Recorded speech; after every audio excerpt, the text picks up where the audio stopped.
Hi, everybody. We're live.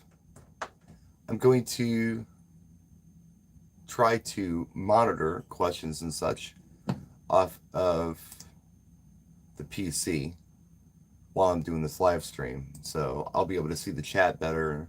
I can't see the chat hardly at all on the phone, but I like the phone for live streaming. I hope it's okay. I should have turned that light off back there, huh? If I turned that light off back there, probably would have made for a better live stream. Let me do that. Let me just unscrew that bulb. That might help with the picture a little bit.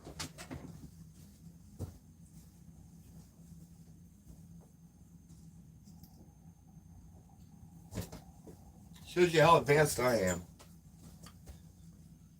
Hey, Donnie. How's it going? Hello, everybody. Thank you for joining me for this impromptu live stream. I want to welcome everybody. It looks like we've got some people in the room. Nice to see you. Thanks for joining us. If you wouldn't mind hitting the like button, I'd appreciate it. It really does help the channel. And I really kind of feel like I want to put a little more light on the situation. So I'm going to create a little light box up here with my other monitor. That helps a bit, huh? Let's go with this. So as the title of the video suggests, I want to talk about how to be a happier DJ and eliminate stress. I've done a couple videos on DJ stress recently and how I have gotten rid of a lot of it. And the backstory on this is that, going back probably my whole career, I tend to feed off the client's emotions. So if they're stressed out or they have fears about their event for some weird reason, through empathy, I tend to share their fears and their just wigged out stress, because I'm a rather empathetic person by nature. But what happens is over time you start to realize that it ruins the rest of your week. So I usually gig on Saturdays. That's usually what I do. Usually one per Saturday. I don't like doing two a week. That's just a lot. I prefer to do one gig a week. So if the client's wigging out and I'm dealing with the client all week, I tend to wig out too. I tend to get stressed. And what that does is ruins the rest of my week. One of the perks of being a DJ is that you have free time for your kids and your family and your hobbies or whatever you want to do. Should be one of the perks, right? But if you're constantly thinking about the event or you're worried about the event, it kind of ruins your week. It does me anyway. And I talked about in the last video how summertime kind of gets ruined because that's when I'm busy. And like right now, it's 57 degrees. That's going to be really warm compared to what I'm going to be seeing in a month or two. And if I was stressed out today, I'd be ruining a free day. I haven't completed my gig prep for this gig I have coming up this weekend, but I will soon. And I'm not stressed about it. So I wanted to give you guys some tips on how to keep the stress level down. And before I get into that, just please understand, this is nothing that's easy to do. I don't want to suggest that it's simple to relieve gig stress, because it's not. It's a process. It's almost like you have to train yourself to not have stress.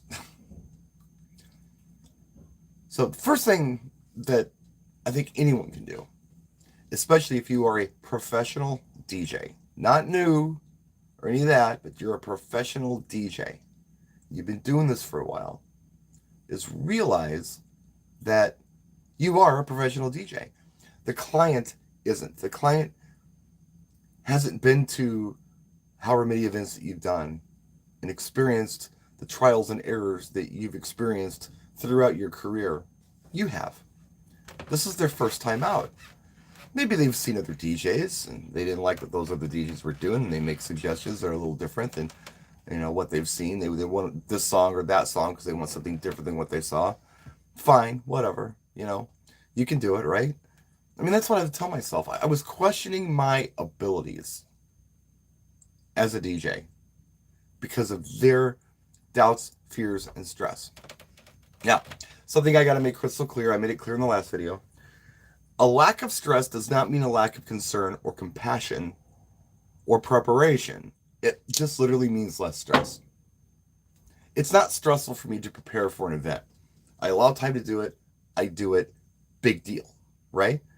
Why would I stress about that? I know how long it takes. I know how to do this stuff. I've been doing it over and over and over and over again. Client doesn't know that, but you do, right? It's not a big deal. Why am I stressing? You just got to ask yourself this question. If you are stressing about an event, you have to ask yourself why. Is it because I don't know what I'm doing? No, I know what I'm doing. If I didn't know how to do this gig, I wouldn't have taken it. Another thing you have to ask yourself is, are their fears legitimate? My mother's calling me. If I take the call from mom, I'm going to decline the call from mom. I'm going to decline it. I'll call mom back here a little bit. Anyway. I'll make this brief because I do need to call my mom back. I'm going to tell you how I really was able to get rid of stress this year. The first thing was to just know. My damn heater came on. Hold on a second. I got to turn the heater off.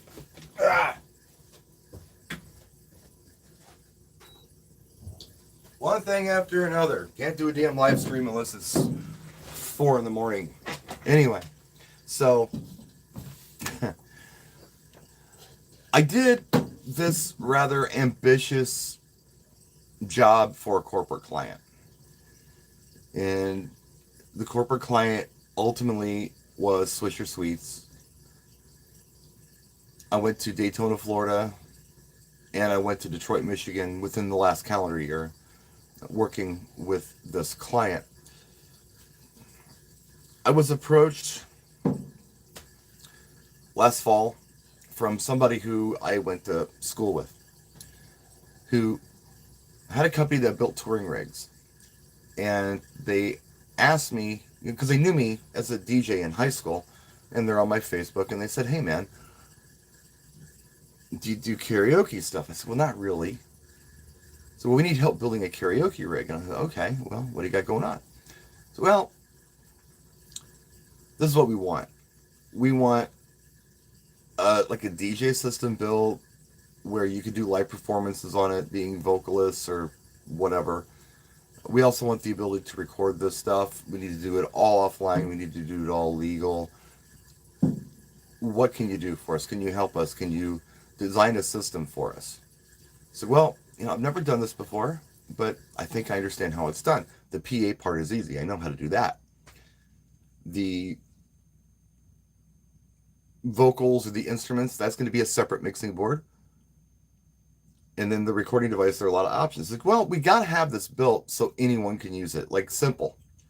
The simplest thing you can make where we can put somebody behind this who's never done it before and they can run it. It's like, well, that's a very tall order. I don't know if I can do that, but I tell you what I can do. I'll make it as simple as I possibly can. So I designed a system that I felt was really simple and good.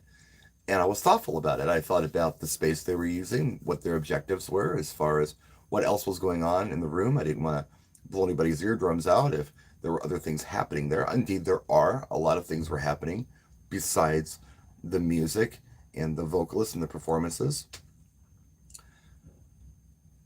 I built a system that I felt was pretty simple. So I designed this, then I built it.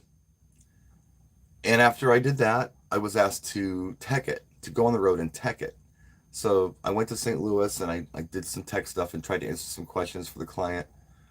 I came home, and then a few days later I was asked to go to Daytona Beach, Florida for a 4-day music festival to be there as a tech and train some people on this system. Well, okay. I'll try to teach just the average Joe off the street how to run this, but I'll give it a shot. So I go there as a tech. I ended up being the performer. I was performing 4 days in a row, and they were, man, they were long days. I started around 10. I was done around 10 every day, plus, back and forth from the hotel. 4 days in a row. Exhausting. Completely exhausting. Went well. Then I was called back to do it again as a tech in Detroit in July. This time, I trained people, and I was also asked to come in as a lighting consultant because they wanted to do something with lighting, but they didn't know what. So I had to go in with some samples, right, that I had shipped over to Detroit and kind of do guerrilla lighting design on the fly, try to look and see what they had and just kind of figure it out and put something together for them. They loved what I did. I was prepared to do several different things, and they had some ideas that were kind of convoluted. Keep it simple, keep it cool, keep it impactful. It's exactly what I did, and it all worked out. Now, the reason I'm telling you this story is because I didn't really know how to do any of this stuff specifically, how to do recording or of live performances, or how things worked at a festival, in a retail booth, how to necessarily train these people to do these things that I'm not real keen on. Um, but the client had so much confidence in me because he went to school with me and he knew I could do it, and he thanked me for my talents and being in there and making these things happen, making this fantasy of the client that they had, they just threw at them, make it come true. Now, the good news was I had an unlimited budget, and I built a system on an unlimited budget. And the funny part about it is I built the same system, almost the same sound system that I own, almost the same, with ProVentable, little Pioneer Battle mixer with MIDI, PC, VDJ, Evolve 30 amps, the whole bit. With an unlimited budget, I still built that system because I felt like it was the best thing for that event. And I was there representing my friend. There were a lot of challenges, but I did it. And at no time was I really stressed about anything, simply because I didn't overpromise and underdeliver. I didn't go in there and say, oh yeah, it's going to be absolutely amazing, it's going to blow your mind, wow. I went in there and said, you know what, I've never done anything quite like this before, but let me see what I can do. I'll do my best. And I knocked it out of the damn park. With performance, I didn't promise anything. It's like, look, I don't do KJ hosting or this kind of thing, but I do MC. Let me give it a try. And I went in there and I did it. And I knocked it out of the park. And I figured out how the stuff was going to work. Not only what the system was going to be technically, but how it was going to work logistically, with performance, with procedure, and those types of things. I thought about things like, okay, there's COVID happening. It was at the beginning. Let's do mic covers. So we had mic covers, and maybe there's two performers. So let's do two mics, and maybe we don't do this while there's someone on stage next to us, like Metallica or Slipknot, or I don't know who else was there, Rob Zombie. Maybe we don't run this thing while they're performing because we can't compete with it. Let's not try. It's just going to sound like a train wreck if we do. These were all unknowns going in, and I was able to work out the logistics and put a system down that they still use to this day. Now, the whole time, they had confidence in me.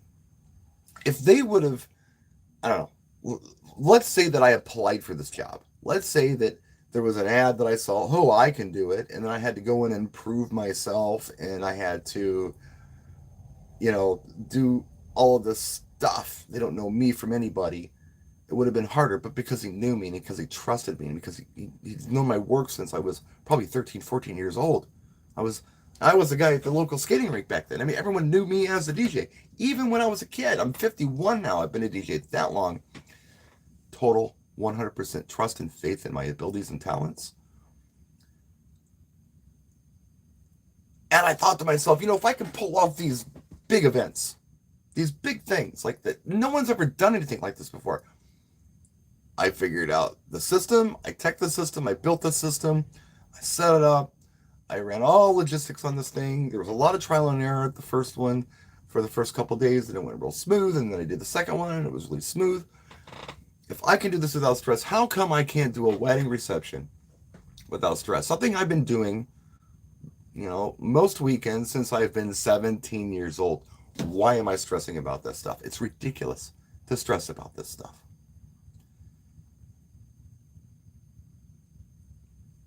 And that's where my head is. That's where I'm at. So when I work with a client, like a wedding client, I am kind of half counselor, half DJ. They may have some ideas that are convoluted or just, through my experience, I'm thinking to myself, I don't think this is the way to do things. I don't think this is the order to do things. I don't think this activity is necessary. I think this activity is necessary. I don't tell them they're stupid or they're wrong or anything else. I'll listen to them. I'll say, okay, yeah, we can do this. Now, before I go any further and offer any suggestions, I just want you to understand that, I'm not the boss here. You're the boss. Think of me as the coach. So, in other words, I might suggest you pass the ball, but if you do it or don't, that's up to you. You're ultimately the athlete. I'm only the coach and the trainer. And I don't tell them their ideas are stupid. And I give them my ideas and explain why I feel like that they work well. And man, most of the time, it's very rare that somebody pushes back with me. Most of the time, oh, that's the way to go. Thank you so much. I'm so glad that you're here to help us. I had a set of stressed out clients on Wednesday, or not Wednesday, Tuesday. Talked to them, and they were pretty freaked out at the beginning of the conversation. It was a conference call, lasted about an hour and a half. At the end of the call, a few minutes later, I get a text from them saying, thank you so much. We were so nervous about this, but now we're very relaxed and excited about our event coming up. So I'm able to help. None of this stuff causes me stress. This is all stuff I already know how to do. If you get in over your head on an event, I understand how you're stressed out. Okay? If you accept an event that you're not confident you can actually do, I understand the stress. I'm not suggesting we never take a challenge. Okay, obviously, the Swisher gig was a big challenge for me. I took it, and I knocked it out of the park because I had other abilities that gave me the mental tools to do this job. Figure it out. So I'm not saying never take an event that's hard, okay? But you can get in over your head. You definitely can get in over your head. I do quinceañeras. Hell, I don't speak any Spanish, but I know the music pretty well, and they can help me out with some things. If I have to, I can bring a Spanish-speaking MC. They don't scare me. Bar mitzvahs, yeah, it's not my thing, but I can do them as long as I understand what the client's expectations are. I'll ask the client, hey, are you looking for the big full-on motivation dancers, big show bar mitzvah like you'd see on MTV, or are you looking for just a nice party for the kids, playing some requests, doing some things? What do you want? Oh, if you want the big thing, I'm not your guy. If you want the little thing, I can do this for you. Play variety for everybody, the kids and the adults who are there. If I were to say yes to the big thing that is not in my wheelhouse, that would stress me out because the client expectation is here. They want every bar mitzvah to be better than the last one, right? The one they went to last time, this one needs to be better. That's got to be stressful for anybody who does those events. But if you do them over and over again, I think you probably understand how to do them. And, although you may have some stress involved in putting it together because there's a lot of people involved and you have to kind of rely on others to do what they're supposed to do with motivators and such. I get how that can be stressful, but as a one-person operation, as long as the client understands, kind of what my abilities are and what I can bring to the table, there's no reason to stress for me. So don't get in over your head. Tip 1, never overpromise and underdeliver. Always underpromise and overdeliver. Don't tell somebody it's going to be the best event they've ever seen. Tell people, hey, look, sounds like fun. I'm going to do my absolute best, and I think we're going to be okay. That's better than it's going to be awesome, because that puts stress on you. Now, some people thrive on stress. They live on it. But I tell you what, man, as a stroke survivor at 51 years old, I don't need it anymore. So I have done my best to get rid of it. I'm having a much nicer season right now. Got a gig coming up, like I said, day after tomorrow. I'm not freaking out about it. It's a 6-hour round trip. It's ceremony and reception. But I'm not freaking out because I've done this hundreds of times. Why stress? I got to call my mom back. That's it. I was going to let this go a little longer, but I do have to turn it off. Thank you so much for watching. Well, if you like this live stream, hit the like button and let me know. Maybe we'll do more in the future. Maybe we'll schedule a time every week where we just live stream. Maybe it's like the BSR, I don't know, Tuesday at 8 live stream or something, or maybe not Tuesday at 8, but Wednesday at 6 live stream or whatever it is. We'll do whatever you guys want to do. But that's it. Thanks for watching. We'll see you next time. Practice and enjoy.